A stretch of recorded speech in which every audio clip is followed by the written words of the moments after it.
Hey everybody, it's Jason Blaha here, and I just found out about an event that made me laugh. Actually, it's funny, but it's not funny because this is really going to get people's shit snapped up. In fact, we should probably call this event Snap City. If ever there was a fitting event for this term, the Hodgschwins coined, it would be this one. So let me put on my +5 cap of weaponsmithing, do a little crafting, make some 75 grain open tip match. And let's talk about this. All right, so you guys see from the little screenshots there, Isatori, who, I've never had much kind to say about, who incidentally tried to get me to do a free event to have me debate 3 of their PhDs by myself and to not even pay me for my time. It's interesting. I wonder how much they're actually going to pay these other YouTubers who they're charging $75 for people to host the event. They're giving them some free publicity, right? Maybe have them debate some PhDs while they keep all the money. Sounds about right considering their products. But yeah, they have the thing that caught my attention because it was pointed out to me. Someone sent it to me. They thought I would find it amusing. Who do they have coaching you on your deadlift form? None other than Nick Wright, who we know from his injuries and his training information that he puts out as a complete ignoramus, who really shouldn't be coaching anybody on any exercise. This guy gets hurt all the time. In fact, this is a guy who, when you watch him deadlift, he doesn't know how to deadlift, and he has injured disc in his back while deadlifting. In his 20s of all things. I mean, he's not even an older guy, barely deadlifting 500 pounds with a belt. Barely deadlifting 500 with a belt when he's hurting himself, if that. In his 20s, and he still snaps his shit up. I mean, that's kind of sad when you think about it. But this is who they decide that they're going to have coach you on your deadlift form.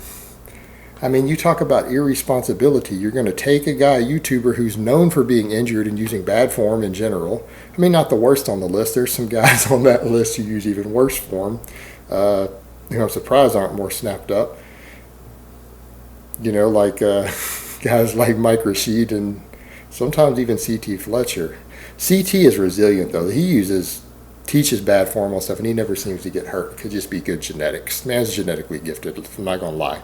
You don't bench press over 500 pounds without having fantastic genetics. So maybe he's got some tendons and connective tissue to keep him from getting injured. Who knows? But Nick Wright can't get away with that. And, so Nick Wright. This kind of goes back to what I always say about Isatori and the stuff they pull. Seriously, guys, you make a product, BioGrow, that you know has ingredients in it that WADA has banned. You know that it's on their banned list. You put it out there, you market it, have every YouTuber get paid to market this product for you for naturals, and then it goes out there and all these guys who are screaming they're natural are taking something that's on the WADA banned list. They basically just cash in their natty card by taking something with banned ingredients, but those banned ingredients in oral form don't actually work. So all these guys cash in their natty card because of you guys, advertised it for naturals, and you guys knew that it was on WADA's list. In fact, WADA had to write an actual memo over your product, market it for all these naturals, and had natural bodybuilders and drug-tested powerlifters on YouTube pimping your product, including Nick Wright, because Nick Wright is pretty much a whore who will pimp anything from Isatori to green powders, man. As long as you guys pay him a little bit, he'll pimp anything. So they're going to reward him by letting him coach a seminar. Well, the problem is that Nick Wright doesn't know how to deadlift. Nick Wright gets hurt when he deadlifts. So you're going to have Nick Wright, after you did all this stuff to these natural lifters and these natural bodybuilders and pretty much screwed them over, because honestly, since they all took a product with a banned substance on it, hopefully they're all banned from competing in natural competition, all these YouTubers who you convinced to take your garbage. Again, I hope those federations know that they saw them use this stuff on camera that WADA says contains banned substances. So they should be banned from competition in natural bodybuilding or drug-tested powerlifting, right? Took a banned substance on camera, drank it right there. With it right on the label after WADA put out the memo. But now you're going to have this ignoramus who snaps his shit up, who doesn't know how to bench press without hurting himself, who doesn't know how to deadlift without hurting himself, Again, back injuries, shoulder injuries.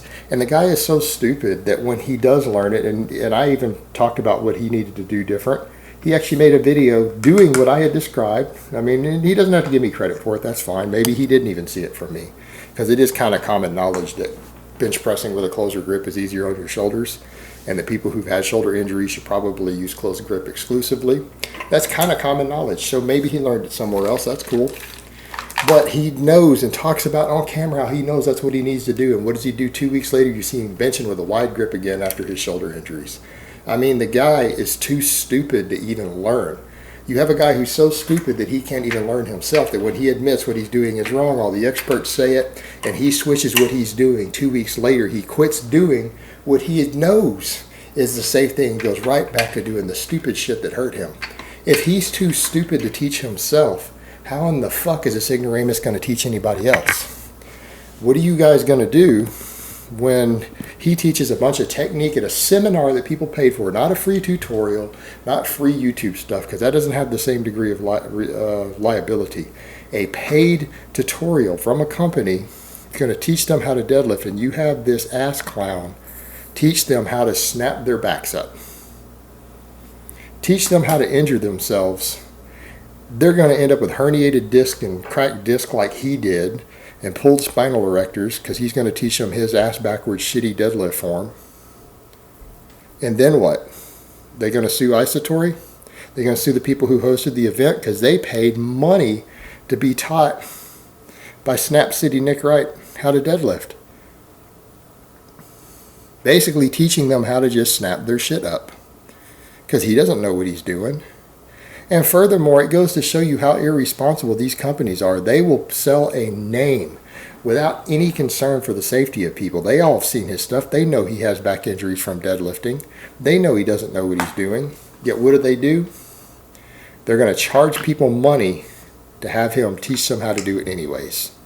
I mean, you talk about a company that cares about nothing but money and just fucking everybody in the ass with no reach around, no lube, just going in dry and then taking your money to boot. I mean, there you have it.